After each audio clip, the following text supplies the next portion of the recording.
Di Hosea pasal 2 hari Minggu tanggal 16 November 2022. Hosea Israel ditolak dan dipulihkan. Adukanlah ibumu, adukanlah, sebab dia bukan istriku, dan aku ini bukan suaminya. Biarlah dijauhkannya sundalnya dari mukanya, dan sinahnya dari antara buah dadanya, supaya jangan aku menanggalkan pakaiannya sampai dia telanjang, dan membiarkan dia seperti pada hari dia dilahirkan, membuat dia seperti padang gurun, dan membuat dia seperti tanah kering, lalu membiarkan dia mati kehausan. Pasal 2 dari Hosea ini dimulai dengan adukanlah ibumu, adukanlah. Ini artinya ditujukan kepada anak-anak Hosea dan Gomer, di mana kita sudah baca di Hosea pasal 1 bahwa Tuhan memakai memakai Hosea untuk menggambarkan ketidaksetiaan bangsa Israel kepada dia dengan meminta Hosea mengawini perempuan sundal. Nah, Hosea bagaimana dia taat, dia mengikuti perintah Tuhan tanpa eh, segala macam pertimbangannya sendiri, tidak berpikir kenapa Tuhan suruh saya menikahi perempuan sundal, tetapi dia taat, dia lakukan hidupnya dipakai Tuhan untuk menjadi penggambaran antara orang Israel yang tidak setia dengan Allah yang selalu penuh kasih, tetapi di dalam kasih Tuhan itu ada juga pendisiplinan, ada eh, keadilan Tuhan, di mana kasihnya ada, tetapi pendisiplinan tetap ada. Nah, dari perkawinan Hosea dengan Gomer wanita sundal ini lahir 3 anak yang kita sudah baca semuanya di Hosea pasal 1. Nah, anak-anak inilah 3, 2 laki-laki dan 1 perempuan inilah yang diberi nama Yisrael, anak yang pertama, anak yang kedua Lo Ruhama, dan anak yang ketiga Loami. Ketiga anak ini yang dituliskan di ayat 1, adukanlah ibumu, adukanlah ibumu. Nah, sebab anak-anaknya juga pastinya tahu bahwa ini ibu mereka pergi bersundal. Kita akan lihat di bawahnya nanti ayat-ayat berikut. Dan itu dikatakan Tuhan sendiri berkata dia bukan istriku. Jadi ada masa di mana Tuhan menolak bangsa Israel karena ketidaksetiaannya, karena persundalannya. Nah, ini bahkan Tuhan berkata, aku ini bukan suaminya. Biarlah dijauhkannya sundalnya dari mukanya dan sinahnya dari antara buah dadanya. Jadi Tuhan mau saat diadukan seperti itu, Israel mau sadar. Nah, dalam hal ini digambarkan dengan Gomer, ibu dari ketiga anak tadi. Biarlah dijauhkannya sundalnya dari mukanya. Jadi diadukan supaya ini orang Israel menjauhkan sundal dari mukanya dan sinahnya dari antara buah dadanya, supaya meninggalkan ilah-ilah yang disembah selama ini, Baal-Baal dalam hidup mereka, supaya mereka hanya fokus beribadah kepada Tuhan. Nah, kalau kita hari ini mungkin kita tidak lihat ada Baal di depan kita, tidak ada patung-patung emas di dalam hidup kita atau di rumah kita, tidak ada kesemuanya itu, tetapi ada hal-hal lain yang kita bisa berhalakan di dalam hidup kita. Kita bisa berhalakan mungkin harga diri kita, dipandang orang, nama baik kita. Jadi ada hal yang kita bisa berhalakan dalam hidup kita. Bisa juga yang kita berhalakan adalah barang-barang kita, dan ini semua yang Tuhan mau supaya kita jauhkan dari hidup kita. Tuhan mau bahwa kita mengasihi Dia dengan segenap hati, segenap jiwa, segenap akal budi, dan segenap kekuatan. Seperti itu maksud Tuhan. Tetapi saat sudah mulai berpaling, hati lebih mengasihi barang-barangnya, lebih mengasihi harga diri, lebih mengasihi eh, apa saja yang di luar Tuhan, di sini yang dikatakan manusia pergi bersundal. Nah, ini ayat 2, supaya jangan aku menanggalkan pakaiannya sampai dia telanjang. Jadi kalau terus bersundal, terus memberhalakan dan menghormati atau beribadah kepada ilah-ilah lain yang kita hari ini beribadah kepada eh, semua kegiatan kita yang tidak kepada Tuhan. Ini Tuhan bilang supaya jangan aku menanggalkan pakaiannya sampai dia telanjang, dipermalukan. Kalau kita lihat telanjang ya, telanjang itu dipermalukan dan membiarkan dia seperti pada hari dia dilahirkan. Nah, kalau kita lahir, manusia lahir kan itu benar-benar telanjang, tidak ada pakaian sama sekali. Dan itu yang Tuhan bilang, biarlah dia jauhkan sundalnya dari mukanya. Tuhan mau supaya kita benar-benar menjauhkan ilah-ilah yang ada dalam hidup kita. Nah, tinggal kita mau lihat ilah apa hari ini yang ada dalam hidup kita masing-masing, yang membuat kita lebih fokus kepada hal itu. Bisa juga pekerjaan, bisa juga anak-anak, bisa juga pasangan, bisa juga apa namanya, bisa jabatan, bisa mobil, bisa rumah atau apa saja, bisa eh, itu yang kita lebih dahulukan daripada Tuhan, dan Tuhan mau supaya kita jauhkan itu. Kita menomorsatukan Tuhan dalam hidup kita, mendahulukan Tuhan, supaya jangan aku menanggalkan pakaiannya sampai dia telanjang, membiarkan dia seperti pada hari dia dilahirkan, membuat dia seperti di padang gurun kering, kerontang, tidak ada air, tidak ada apa-apa, panas, dan membuat dia seperti tanah kering, lalu membiarkan dia mati kehausan. Jadi ini dari Tuhan sendiri yang dikatakan seperti itu kalau tidak dengar-dengaran terus-menerus lebih eh, mempercayai ilah-ilah dalam hidup, bukan yang seperti tadi, bukan hanya patung-patung atau Baal yang di zaman orang Israel dulu, tetapi hal-hal lain yang seperti saya sudah sebutkan tadi. Nah, Roh Kudus mau tolong kita untuk kita jauhkan dari hidup kita. Bukan hal artinya kita bilang saya tidak punya rumah lagi, padahal kita butuh. Tetapi bukan itu yang hati kita melekat di sana. Hati kita melekat kepada barang-barang, hati kita melekat kepada hal-hal lain. Yang terutama dulu hati kita melekat kepada Tuhan. Ayat yang ketiga tentang anak-anaknya, aku tidak menyayangi mereka.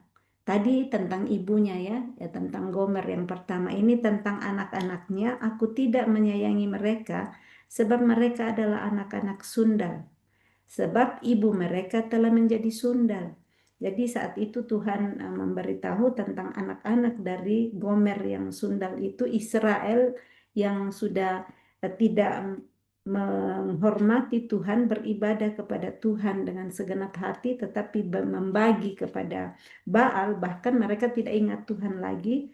Nah, Tuhan berkata di sini bahwa kenapa Tuhan tidak menyayangi anak-anak mereka, sebab ayat 4 ada sebabnya, sebab ibu mereka telah menjadi sundal. Dia yang mengandung mereka telah berlaku tidak senonoh. Jadi kita orang tua bagaimana terus menghormati Tuhan, itu akan ada dampaknya buat anak-anak kita juga. Anak-anak kita juga saat kita terus berlaku setia kepada Tuhan, pasti penjagaan Tuhan atas mereka. Tetapi dalam hal ini bukan artinya semua lurus-lurus saja, baik-baik saja bersama dengan Tuhan ya. Sekalipun ada ujian-ujian, masalah-masalah dalam hidup, tapi penyertaan Tuhan ada menghadapi setiap perjuangan hidup, perjuangan iman. Tuhan ada di sana untuk terus memberikan kepada kita harapan, Tuhan memberikan kita penghiburan.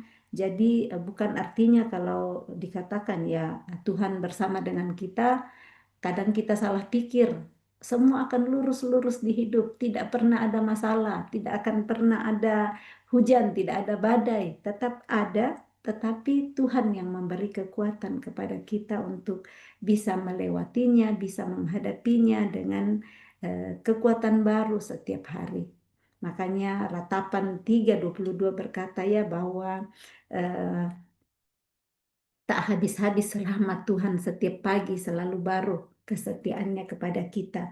Jadi mungkin ada hari di mana kita merasakan begitu beratnya menghadapi kehidupan, sepertinya tidak bisa menyelesaikan hari itu, saking beratnya perjuangan hidup. Tetapi saat kita terus percaya kepada Dia, kita tahu bahwa tak berkesudahan kasih setia Tuhan, tak habis-habisnya rahmatnya, selalu baru tiap pagi besar kesetiaannya. Kita bangkitkan harapan kita lagi. Hari ini kasih setia Tuhan tidak habis buat saya saat kita tidak bersundal seperti yang dikatakan di sini. Kita terus setia, kita terus mencari Dia, melakukan perintahnya, dan tidak berbalik daripada Dia. Seperti yang Tuhan tuliskan di Hosea dari pasal 1 dan sekarang kita baca di pasal 2 di sini. Saya ulang di ayat 4, sebab ibu mereka telah menjadi sundal. Dia yang mengandung mereka telah berlaku tidak senonoh. Sebab dia berkata, aku mau mengikuti para kekasihku yang memberi roti dan air minumku. Jadi yang dia akui memberi roti dan air minum itu kekasih-kekasihnya. Dalam hal ini adalah Baal. Dalam hal ini kita bisa pakai kata para kekasih untuk kita sendiri. Ya kan saya sendiri yang bekerja. Saya sendiri yang dapat uang, semua usahaku sendiri. Atau ya saya dikasih anakku uang, saya dikasih suamiku uang, saya dikasih adik-adikku atau apalah. Kita bisa pakai kata para kekasihku di sini yang mengakui aku mau mengikuti para kekasihku yang memberi roti dan air minumku. Padahal semua-semua yang kita punya di hidup itu semua pemberian Tuhan. Ada usaha kita di sana, ada usaha orang-orang yang memberi, tetapi sumber dari semua yang kita punya, roti dan air minum kita, bulu domba dan kain lenan, minyak dan minumanku. Jadi yang kita pakai, rumah, tempat kita tinggal, makanan, minuman, kita tahu bahwa semua itu adalah anugerah Tuhan. Dan pastinya melalui usaha kita yang masih berusaha bekerja, Tuhan pakai itu untuk memberkati kita. Tapi kita perlu sadar bahwa semua itu adalah anugerah Tuhan dalam hidup kita. Ayat 5, sebab itu sesungguhnya aku akan menyekat jalannya dengan duri-duri dan mendirikan pagar tembok mengurung dia sehingga ia tidak dapat menemui jalannya. Jadi saat hanya mau berkata, aku mau mengikuti para kekasihku ya, dia mau mengikuti dewa-dewa yang dia pikir itu yang memberikan berkat. Kadang orang pakai segala macam cara untuk dapat berkat, Tuhan sendiri yang berkata, aku akan menyekat jalannya dengan duri-duri. Jadi kita bisa lihat kadang usaha kita sepertinya tidak ada jalan, tidak ada hasil. Kita coba ini tertahan terus, ada duri-duri di situ, ada pagar tembok, sehingga usaha kita tidak menemui jalan untuk satu usaha. Nah, mungkin saja kita bisa lihat ini karena ada eh, kita lebih mengandalkan orang lain bisa bantu kita, mengandalkan pekerjaan yang kita mau harapkan di situ, sehingga Tuhan yang menolong kita dalam hal menyekat jalan kita dengan duri-duri. Karena Tuhan tidak mau kita menduakan Dia. Tuhan mau kita hanya mengandalkan Dia di dalam kehidupan kita. Yang berikut, dia akan mengejar para kekasihnya, tetapi tidak akan mencapai mereka. Dia akan mencari mereka, tapi tidak bertemu dengan mereka.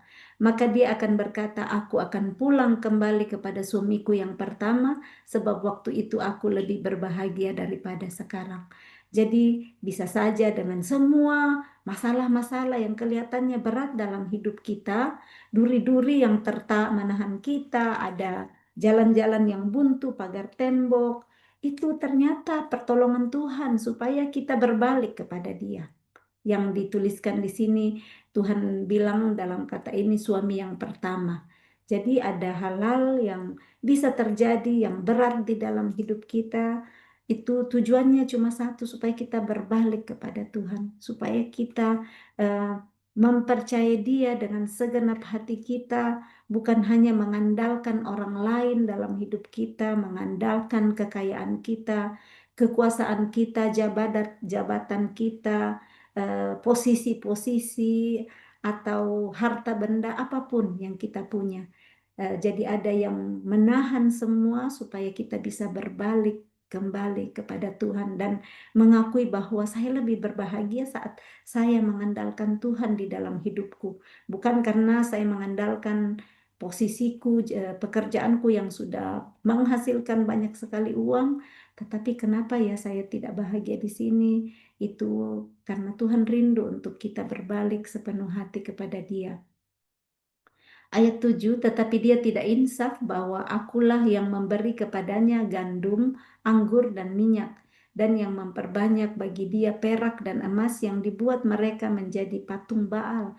Ini yang Tuhan bilang, dia tidak sadar, tidak insaf ini tidak sadar bahwa akulah yang memberikan kepadanya gandum, anggur, minyak, memperbanyak bagi dia perak dan emas yang dibuat mereka menjadi patung Baal. Jadi Tuhan yang memberikan kekayaan, memberikan banyak hasil, tetapi malah dijadikan ilah, malah diagung-agungkan. Ini untuk bangsa Israel dulu yang dijadikan patung Baal. Tidak mengakui bahwa Tuhan yang memberikan semua itu, Tuhan yang tolong. Nah, untuk kita hari ini bisa saja kekayaan itu malah kita jadikan patung Baal di zaman kita sekarang. Kita malah sembah, kita malah agung-agungkan, padahal sumber semua itu adalah Tuhan. Tuhan mau supaya kita sadar bahwa dari dialah segala sesuatu. Kembali ya Roma 11 ayat 36, di mana sebab segala sesuatu adalah dari Dia dan oleh Dia dan kepada Dia. Bagi Dialah kemuliaan sampai selama-lamanya. Jadi kalau hari ini kita punya jabatan, kita punya pekerjaan, kita punya rumah, kita punya anak-anak, kita punya pasangan, kita punya semua makanan, minuman, segala sesuatu itu adalah dari Dia. Dan segala sesuatu itu oleh Dia. Dan segala sesuatu itu kepada Dia. Kita kembalikan hormat syukur kepada Dia. Pujian bagi Dialah kemuliaan sampai selama-lamanya. Dan ini Tuhan bilang, semua yang Tuhan beri itu malah dipakai menjadi patung Baal. Jadi baik kita lihat hari ini apapun yang kita punya semua adalah dari Dia, supaya kita mengaturnya sesuai dengan kehendak Tuhan, bukan kehendak kita sendiri-sendiri.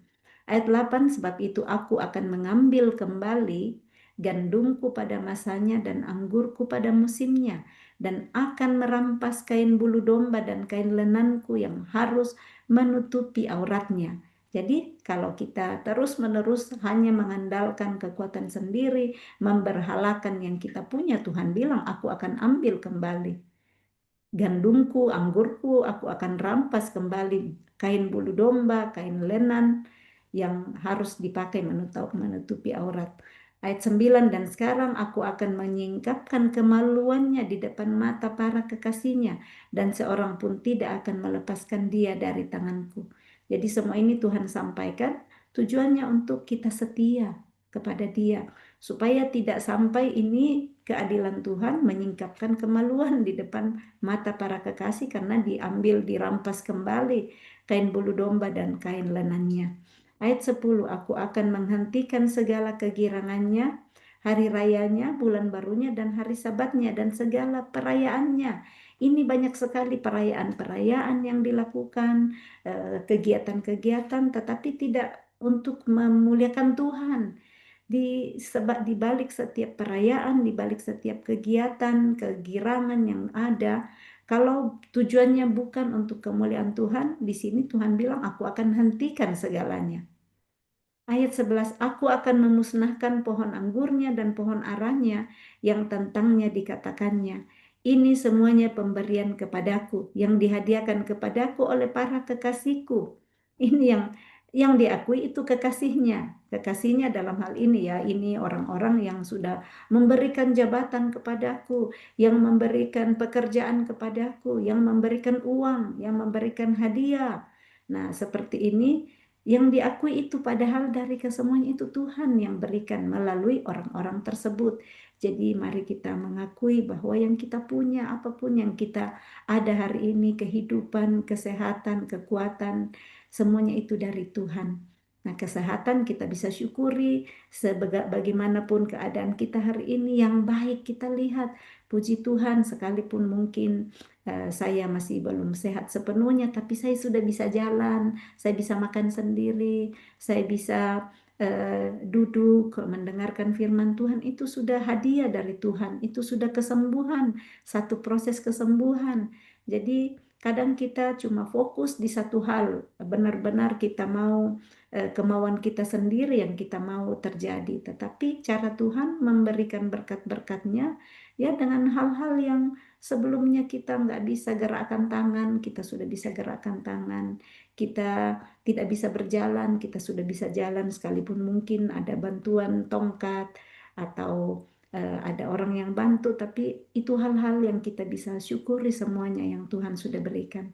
Hati yang dipenuhi dengan syukur, ucapan syukur untuk hal-hal yang Tuhan berikan dalam hidup kita.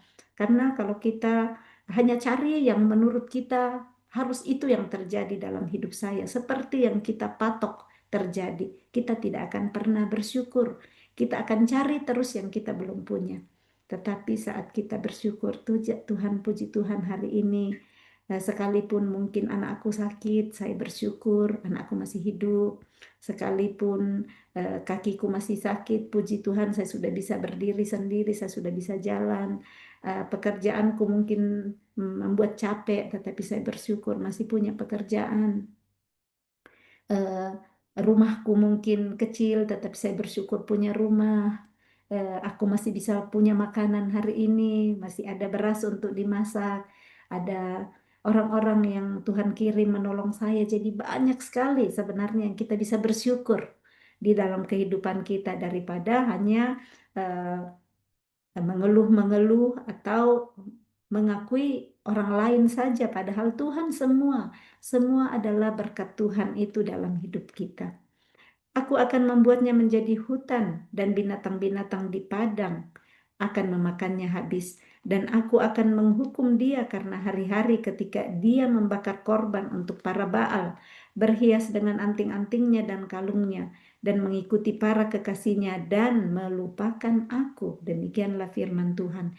Jadi saat melupakan Tuhan, mengikuti para kekasihnya, mengikuti kehendak hatinya, membakar korban untuk Baal, pakai anting-anting, berhiaskan kalung, bikin pesta-pesta perayaan-perayaan, tapi bukan Tuhan yang dirayakan di situ, bukan Tuhan yang dimuliakan, yang diagung-agungkan, yang dipestakan ya kesenangan sendiri. Jadi bisa sekali kita terselubung di situ, kita adakan perayaan, ini yang ayat 10 katakan, aku akan menghentikan segala kegirangannya, hari rayanya, bulan barunya, hari sabatnya, dan segala perayaannya. Nah, perayaan-perayaan yang kita lakukan, tapi bukan lagi untuk kemuliaan Tuhan, di sana Tuhan tidak senang, Tuhan murka di situ. Dia bilang, aku akan menghukum dia.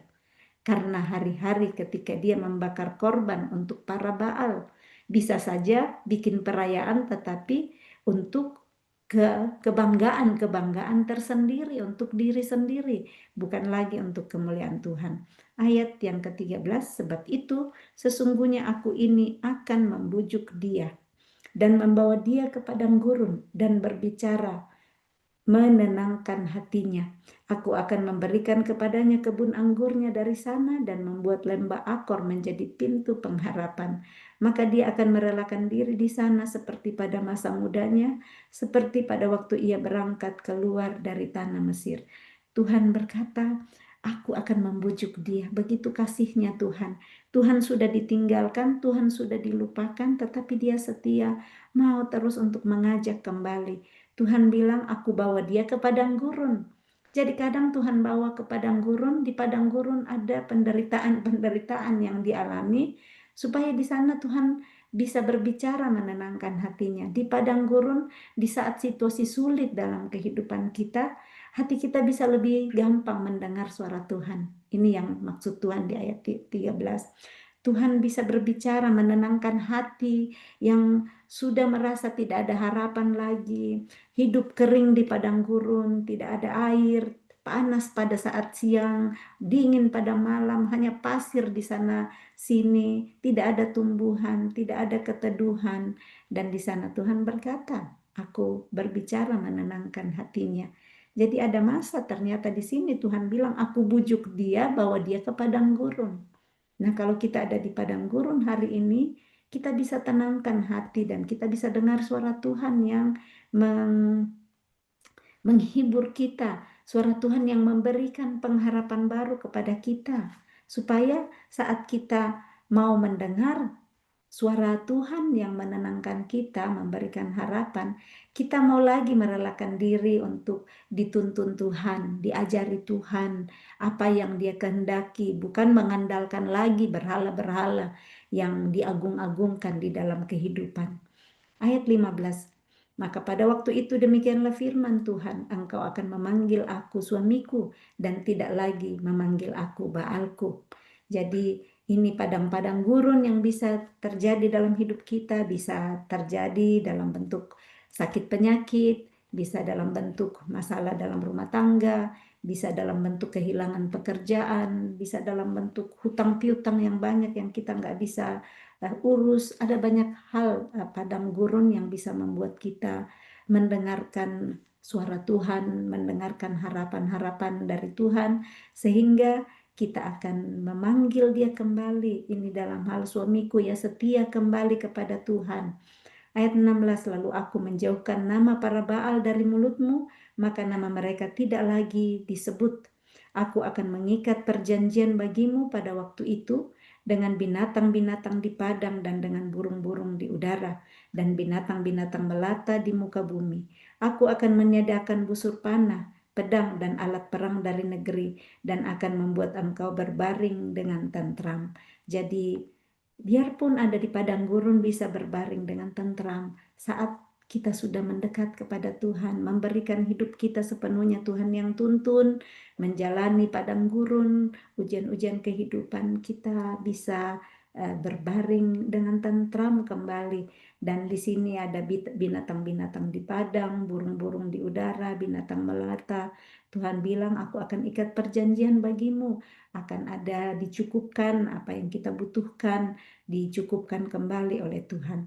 Ayat 18, aku akan menjadikan engkau istriku untuk selama-lamanya, dan aku akan menjadikan engkau istriku dalam keadilan dan kebenaran, dalam kasih setia dan kasih sayang. Tuhan bangun relasi yang baru kembali dengan kita, sekalipun kita sudah hianati dia sebelumnya, lebih mengandalkan apa yang kita berhalakan dalam hidup, tapi saat kita mau berbalik kepada dia, mengharapkan dia, dia rela mengambil kita kembali, merangkul kita kembali, dan dia katakan menjadikan engkau istriku, hubungan intim, ada keintiman kalau kita dikatakan istri. Dia menjadikan dirinya suami, ada hubungan intim suami dan istri selama-lamanya.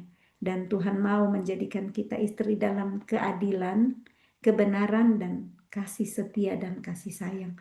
Betapa indahnya saat kita mau berbalik kepada Tuhan seperti ini. Tuhan setia, Tuhan adil, Tuhan dalam kebenaran dan penuh kasih sayang buat kita. Jadi firman Tuhan ini datang mengingatkan kita sekalipun melewati pendisiplinan, melewati padang gurun, tetapi saat kita mau berbalik dengan sungguh hati kepada dia, dia merangkul kita kembali dengan kasih sayangnya dan kasih setianya. Ayat 19, aku akan menjadikan engkau istriku dalam kesetiaan, sehingga engkau akan mengenal Tuhan. Jadi tujuannya Tuhan merangkul kita supaya kita kenal dia, siapa dia sesungguhnya. Karena kadang bilang, Tuhan jahat, kenapa Tuhan bikin seperti ini dalam hidupku? Kenapa dia bawa aku ke padang gurun? Padahal kita nggak sadar salah kita sendiri juga yang berbalik dari Tuhan. Nah, Tuhan mau supaya kita kenal dia sebagai Tuhan yang setia, Tuhan yang adil di dalam kebenaran, Tuhan yang mendisiplinkan saat kita salah supaya kita tidak tinggal terus di dalam ketidaksetiaan, mengkhianati dia, tetapi supaya kita berbalik mengasihi dia. Ayat 20, maka pada waktu itu demikianlah firman Tuhan, aku akan mendengarkan langit dan langit akan mendengarkan bumi. Bumi akan mendengarkan gandum, air dan anggur dan minyak, dan mereka ini akan mendengarkan Yisrael. Aku akan menaburkan dia bagiku di bumi dan akan menyayangi Lo-ruhama. Dan aku berkata kepada Lo-ami, umatku engkau, dan ia akan berkata, Allahku. Nah, kita lihat apa arti kata Lo-ruhama sebelumnya, dikatakan aku tidak akan menyayangi lagi kaum Israel dan sama sekali tidak akan mengampuni mereka. Di Hosea 1 ayat yang ke-6 yang kita sudah baca. Dan untuk nama Lo-ami itu ayat 9 dikatakan, sebab kamu ini bukanlah umatku dan aku ini bukanlah Allahmu. Tetapi saat kita sudah mau untuk berbalik kepada Tuhan, kita mau setia kembali kepada Tuhan, Tuhan bilang dia akan mendengarkan, dia akan menaburkan lagi bagi kita di bumi dan akan menyayangi. Yang sebelumnya Lo-ruhama dikatakan aku tidak akan menyayangi mereka, bangsa Israel, tidak akan mengampuni. Tuhan berbalik, hatinya berbalik, menyayangi. Dan kepada Lo-ami yang sudah dikatakan kamu bukanlah umatku dan aku ini bukan Allahmu, Tuhan berkata umatku engkau, dan ia akan berkata Allahku. Amin. Demikian pembacaan firman Tuhan hari ini. Bagaimana Tuhan mau supaya kita mengenal Dia dengan benar, supaya kita kenali Allah kita, Allah yang penuh kasih, Allah yang penuh keadilan dan kebenaran, penuh kasih setia, yang adil. Jadi ada pendisiplinan yang kita terima saat kita tidak dengar-dengaran dan kita tidak taat, tetapi kasih setianya terus menemani kita saat kita mau berbalik, bersungguh-sungguh kepada Dia.